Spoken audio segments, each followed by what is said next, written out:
Welcome to the Author to Authority podcast. And today, if you are tired of having to do all of the sales in your business, I know I am. That's one of the reasons why I wanted Corey on the show.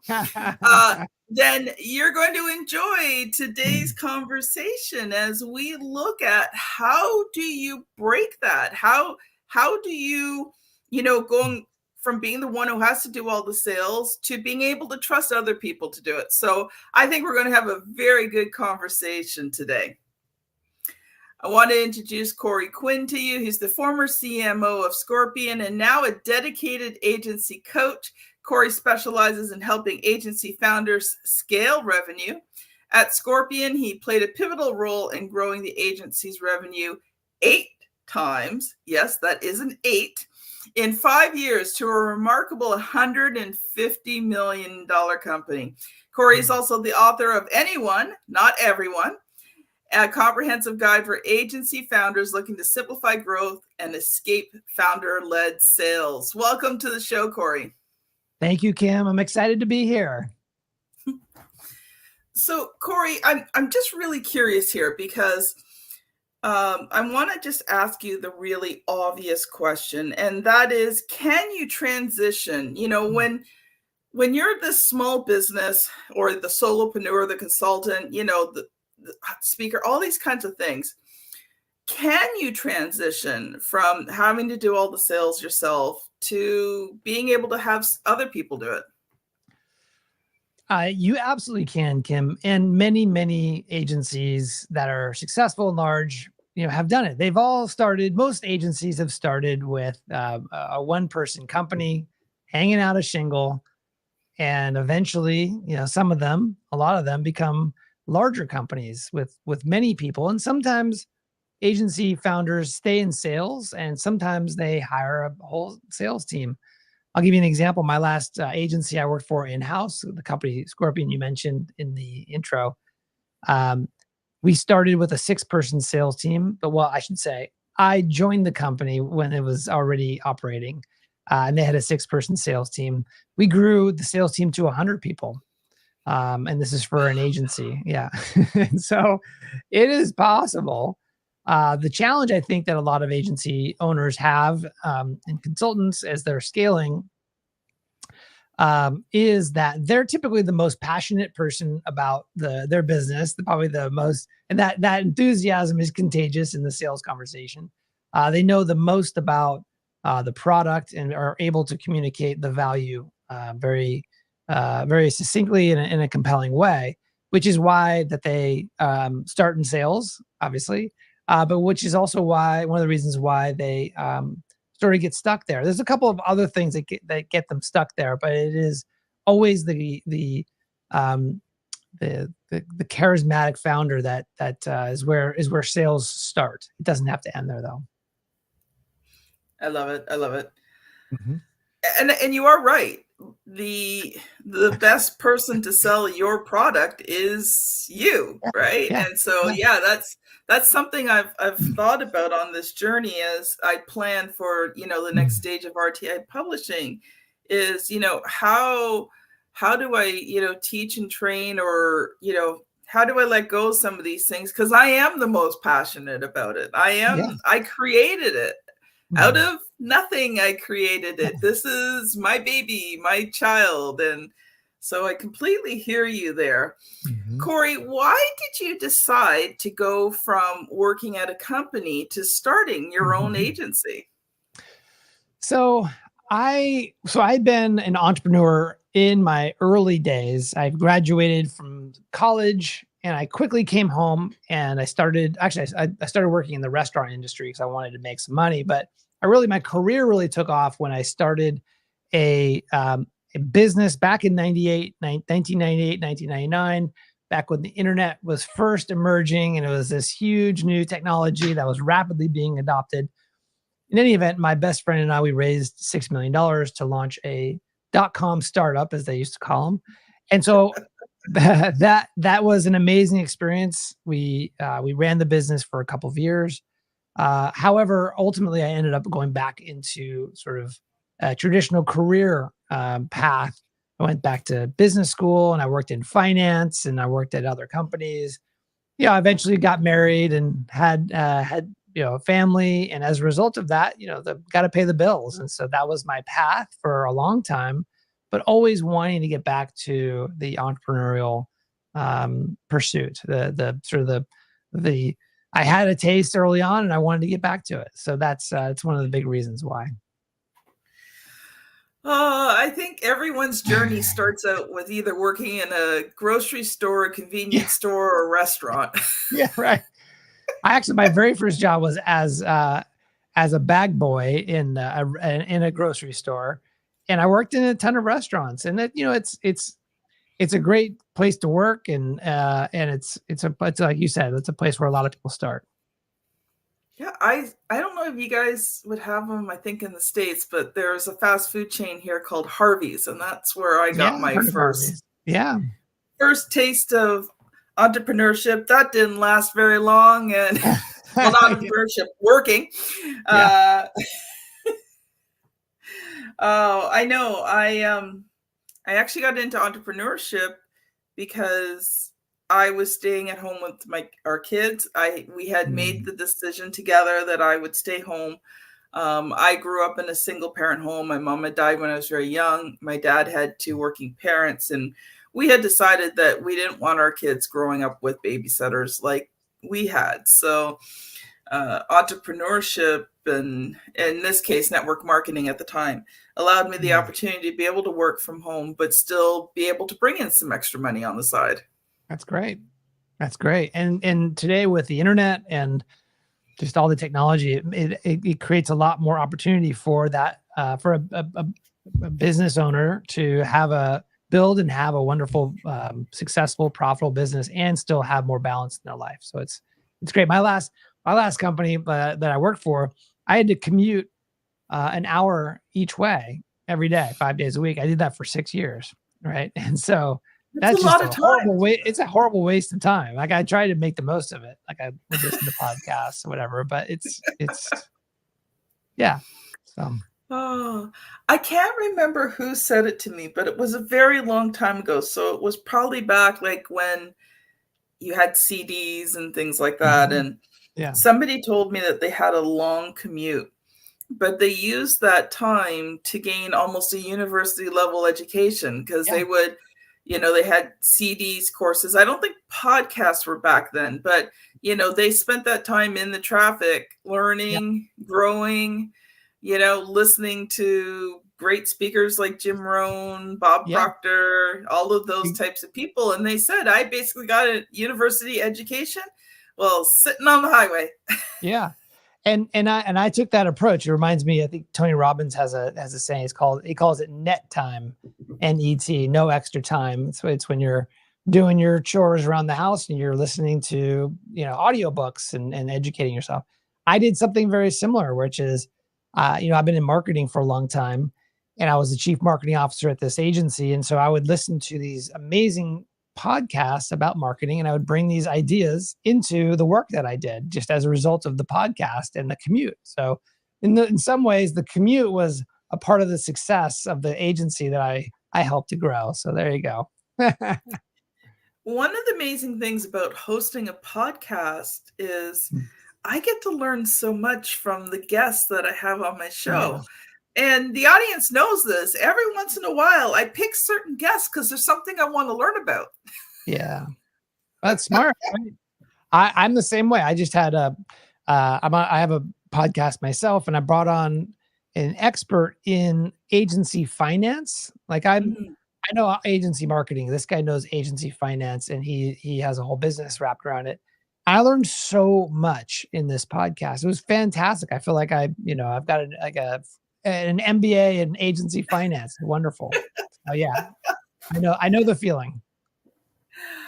Well, we are going to shift gears here, Corey, because I do want to talk about escaping founder-led sales. I think you and I have enough entrepreneurial experience that we could go anywhere we wanted to and have an intelligent conversation. But we promised the audience in the title of this show, Escaping Founder-Led Sales. So I think we're going to transition into that to make sure that I keep my word to my audience today. So Let's Corey, go. I'm going to let you loose, and I Mhm. want you to talk about it and Yeah, just really share how, how can you go from being that founder-led sales to actually having sales teams and being able to let go of that.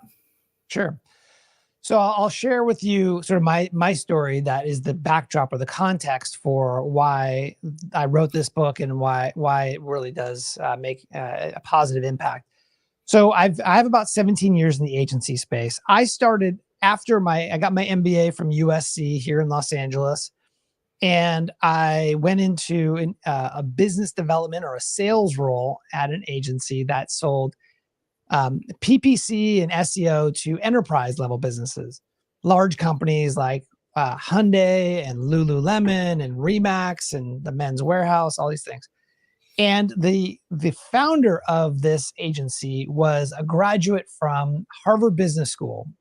And if you're in the United States, even if you're not, you probably know that Harvard Business School, like one of the benefits of going to HBS is you get part of you're all of a sudden a part of a very high quality network of other graduates.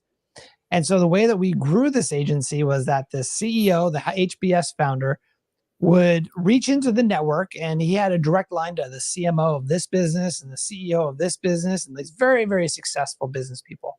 And as a result of those relationships, I on the sales team, we'd get these very warm introductions and we'd close the deal. And we grew the business, many, many millions, and it was a big success.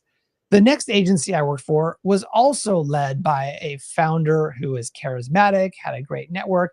This time he was the ex CEO of MySpace, the social network. If you remember that platform, right? And I never actually used it. you never actually used it? Oh wow, you're like one of the few. Well, it's probably because I was up in rural Canada. It's not like we had proper internet or anything like that. Yeah, well, I hear you. We were all back on the dial up back in those days, but the way that MySpace works is they make money from advertisers. Big advertisers would spend money on that platform. And so he had in his cell phone, he had a direct line to all the big advertisers. Well, guess how he grew his agency? He reached into that same pool. At the time I was running a sales team, and we'd get these really warm leads and we'd close them and we'd grow the agency. And by this time I was like, 9 years into my agency experience. And I came to believe that the way that an agency was built was that you have a charismatic founder that's really well connected and they work their network, and that's how you grow. And it wasn't until I joined an agency called Scorpion, my last in-house role, and I found something different, which was a 6-person sales team where the phone would ring, the salesperson would pick up the phone, and in about 30 minutes, they'd hang up the phone and ring a gong. It was on the middle of the sales floor, a big metallic gong, because they had just closed a one call close. And what the dynamic there was that we were at the time focused exclusively or semi-exclusively on servicing attorneys. We had a ton of attorney, almost 500-600 attorney clients, and other attorneys would hear about us, whether through advertisements and whatnot, and they would call into the sales floor and they would commit to a 12-month engagement with this company. And the funny thing is that they didn't know who the founder was. They didn't care who the founder was. It wasn't part of their purchase decision. What they cared about is, as an attorney working with an agency who understood the specifics of marketing a law firm, that was a specialist, an expert, had a lot of authority and a lot of evidence that they were truly experts. And as a result of that positioning, they were committing. And so the big difference there was that Scorpion had this great positioning and this reputation in this one vertical market.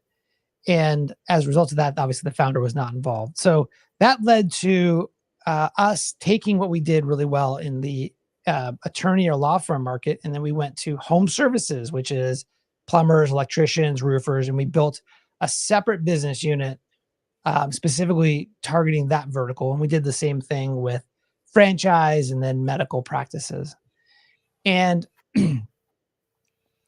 So I've taken that success. We grew it, as you said, eight times in 5 years. We went from 20 million to 150 million, and a massive success there. And now that I've stepped back from that role, I've stepped into more of an entrepreneurial role. I'm an agency coach and consultant. I'm a coaching and training program that I'm building, and the work that I do is helping generalist founders, so founders of agencies who have taken more of a generalist approach. And this is a generalist means that they work with businesses of all shapes and sizes, and they kind of do whatever they need. And as a result of that, they're tied to sales. So there's three things that causes a founder to be stuck in sales. And I'll talk about what those three are. Maybe this resonates with your audience. Maybe they see themselves in some of these things. We'll see. First one is that they lack a focus in who they work with. They work with businesses of all shapes and sizes. And as you mentioned that earlier, Kim, as a result of that, as the founder, you're able to navigate that sales conversation with a prospect. Maybe on one call, it is a retail organization. Maybe the next phone call, it is a hospital. Maybe another, conversation, it is a CPA, right? So you're able to navigate those conversations. But when you bring in a salesperson, they're not going to have the skills or the context to be able to do that effectively, right? So a lack of focus ties the founder to sales. That's number one. Number two is watered down positioning. When you are a generalist, you're serving businesses of all shapes and sizes. The way that you position your service, your business, your company tends to be rather, like I said, watered down, which means ultimately the thing that makes you special and unique is very hard for your buyer, target buyer, to see and to understand. They can't get it because you're trying to be too broad. And as a result of that, the markets don't see your specific value. They can't get it. Number one. Number two, you end up competing on price. And then the worst one, I think, is you lose good opportunities to lesser firms that don't deserve it, but they outmarketed you, they outpositioned you, right? And so when you have watered down positioning, you really have to depend on that founder to do, the personal brand, the platform they've built, the relationships that they have, whether it be through HBS or through, EO, Entrepreneurial Organization, or Vistage, or whatever platform that people have their networks. They're sort of stuck being the spokesperson for the brand. That's number two, is having watery positioning. And then number three is not having enough of a sales pipeline or a way to generate sales pipeline when the founder is not directly selling. So if the founder steps away and the sales team is like, well, what do we do? The phone's not ringing. How do we, what are we supposed to do here? If you don't have a strategy in order to do that, and build pipeline, to build demand for your services, that always brings the founder back in. So it's lack of the strategy to build pipeline. So when you have all three, a lack of focus, watery positioning, and no strategy, the founder just gets sucked right back into the sales role. They're stuck there. And you could imagine, Kim, what to do differently, which is to do the inverse of those three things. It was funny. A few years ago, I was looking at, hiring a salesperson. And I erroneously thought that I could just find a salesperson and they would do what I do as an entrepreneur. They'd go out, they'd network, they'd generate leads, they'd convert those leads, and we'd all be happy. And I would pay them well to do that. Right. I found out really quickly that that's not how it works. I have to supply all the leads, or the company has to supply all the leads. Exactly. And my first thought was, well, if I'm going to have to do all this work to generate the leads, I might as well just do the call and close them. Right. Keep the commission. True. I realized, and it was such a shock to me because, I was thinking, that salespeople could actually do the whole sales process from start to finish. But yeah, that was the reality is, Yeah, the reality is, I think there's some studies on this that say that 80% of the buyer is through 80% of the buying process by the time they talk to a salesperson. In other words, they've done the online research. If you have a podcast, they've listened to your podcast. If you have a book, they've read your book. Like, all of these things happen before they actually talk to your sales team. And so if you don't have any of that, your sales team doesn't get the opportunity to have that conversation. Mm-hmm. So one thing I was thinking about, Corey, so here I am. Now I am, audience, I don't have the links for you yet, hopefully within the next couple episodes, but in June, and this will be aired the end of April. So in June, I am going to be hosting a masterclass on the Create method to write a book that converts readers into clients. So we're still building out some of the infrastructure, and it's a month and a half away, but I will soon have the link for you, audience, to be able to sign up for it. It's a free masterclass. But one of the things that we're talking about is, to start to do these, and then, where are we going to take it from here? How do we automate it? When we're starting to bring in enough leads that, I can no longer, do it all, then we can start looking at, so how do you transition? So once you've got those three things in place, because I fully agree. I mean, to be honest, any business needs to have those three things in place to begin with, if you really want to be successful, no matter really what kind of business you are. Because if you are a generalist, you're right. Everything's based on price, and the price don't go up, it go down. And yep. And it's only going down. Well, not if you position yourself. Not if you position yourself. Exactly. That's it. Yeah. You can get out of that trap if you position yourself as an expert. That's right. So once you have those things in place, and like you're in a situation where I am, where I will be starting to generate leads, how do you start to build out that sales team? Yeah. So once you have focus in a vertical market, meaning you have a very specific and defined market that you're targeting, everything becomes much easier when it comes to marketing, because who you're targeting, what content to write, which shows to produce, and all those things, right? Then after you have the focus, then you do the positioning work, which is creating a way for you to distinguish yourself from all the other alternatives in the market. And you need positioning, you need messaging, and a point of view. I'm a really big believer in the power of a point of view. It's only then that you can do some lead gen acquisition strategies that are specific to your point of view and your messaging and your focus. But to answer your question, as a result of the focus, you're able to develop more of a productized approach to your sales. So you're selling a specific service with a specific outcome, with a specific scope, and as a result of that, there's a lot less variation and variables that salesperson has to deal with. If you do a lot of the pre-selling in the content that you're creating, you're on your website, it's, this is our program, it's the Create method, accelerator, or whatever you're calling it. Ooh, I like that. Yeah, here we go.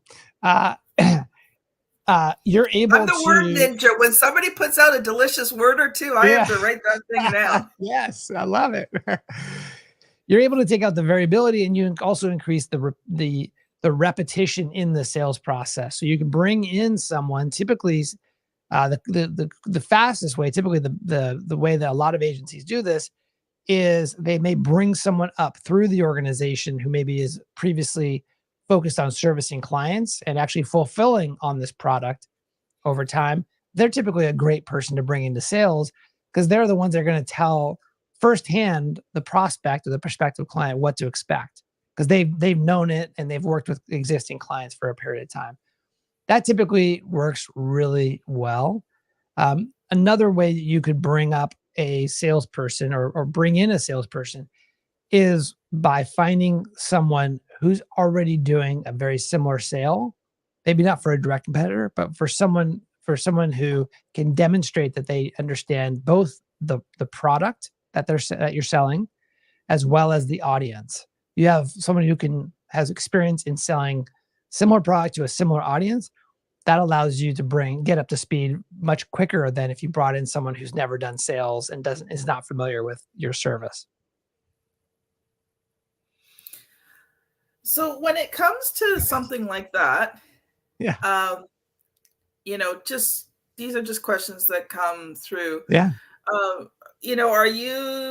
When you start bringing on like your first couple of sales people, like especially like in a situation like mine, like I'm not a huge company to begin with, right? Yeah. So, I may not be able to really do a huge salary. Like, is that going to be a limiting factor, or are there people out there, who thrive on the commission? Because with the packages we sell, the commission would be pretty sweet. Sure. And so the way that, typically speaking, that you structure, I recommend structuring a sales compensation is, at least to start, is 50-50, where you have something that's called on target earnings, which is what they should expect to make if they are successful in hitting their quota. And their quota is, in your case, sell X amount of courses per month. That's your expectation. And we're going to give you the training, the tools, and so on and so forth to do that. So let's just say, for round numbers, that is $50,000 a year. Like that. That's how much money they should expect to make once they're fully ramped. 50% of that could be salary, and 50% of that should be made up on the variable comp, which is the commissions. So you're, as a business owner, you're really only on the hook for $25K, just over $2K per month. And as long as they're meeting expectations, they're going to get to that $50K on target earnings based on their performance. Nice. Thank you. Yeah. Well, we're going to switch gears here because you are an author, and I need to make sure I ask you the question that every author that comes on the show gets asked. So Are you ready, Corey? I'm ready. Let's do this. Okay. Well, first of all, take a moment to introduce your book and let the audience know what it's about. This book is called Anyone, Not Everyone, and it is the proven system to escape founder-led sales. So, Kim, what we've been talking about, and I'm going to see if I can do this. It's the agency edition.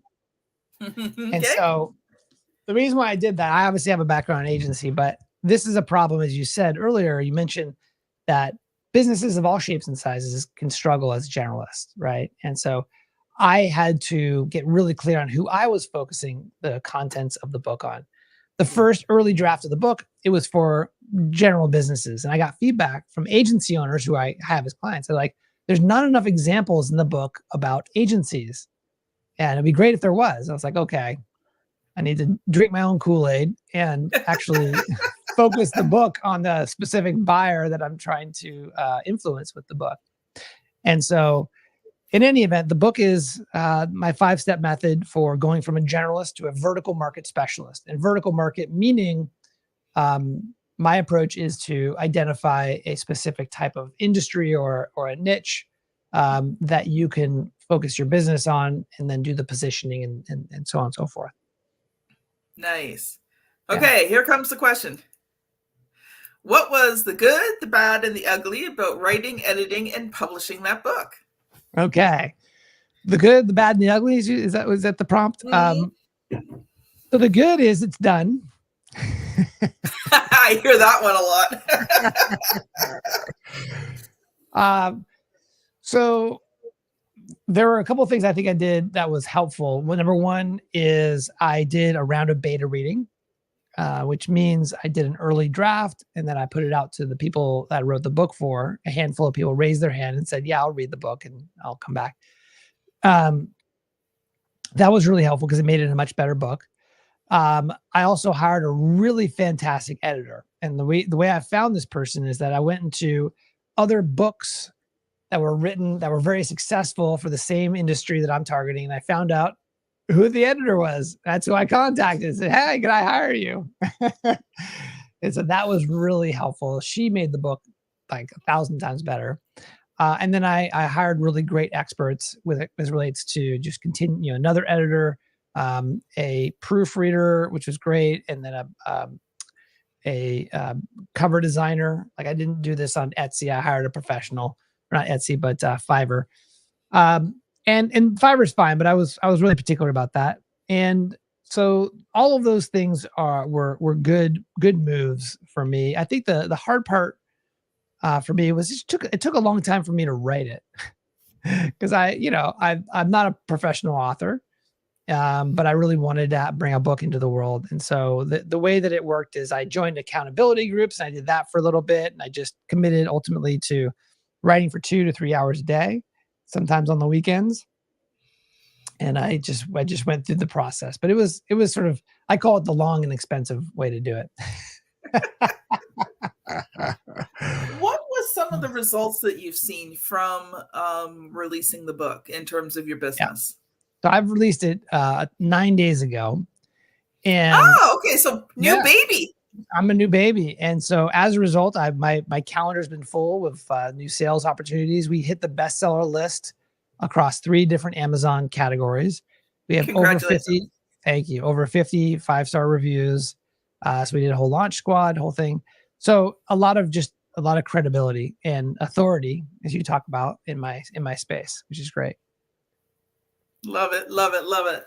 Well, Corey, we are out of time. So what I would love for you to do is to share a final thought with us. And then, for those who have heard this and saying, oh man, like I got to switch things up. How can they connect with you? That's great. So, first I'll talk about the connect. So you can go to my book's website, Anyone, Not Everyone, and download a free audiobook version of the book right away. You can go there right now and start listening to it. There's also an online workbook and worksheets and so on and so forth. It's my gift to you and your listeners. So that's number one. Number two is my advice. This will not shock you, Kim, but it is to that the best way to cut through the noise in the marketplace is to become a specialist in a specific vertical market. That's my experience. That's what I teach. And so if you're struggling with cutting through the noise and struggling with founder-led sales, start by focusing, trying to identify a vertical market that you could specialize in and become the best in the world at solving a challenging problem for them. Love it. Love it. Love it. Thank you so much for being on the show today, Corey. I love the conversation. Yeah, I love the opportunity. Thanks again. I appreciate it. Audience, where do you go from here? If you are watching on YouTube, you're going to see a thumbnail come up for episode 498, 3 sentences that turn any discovery call into a high ticket sales opportunity. If you are listening on your favorite podcast app, today I will not make you scan back 60 episodes, about 8. So you don't have a long finger glide this time. But it's another conversation that's just really going to help you take your business to the next level. Thank you so much for listening today, and we will see you on the very next episode. Bye now.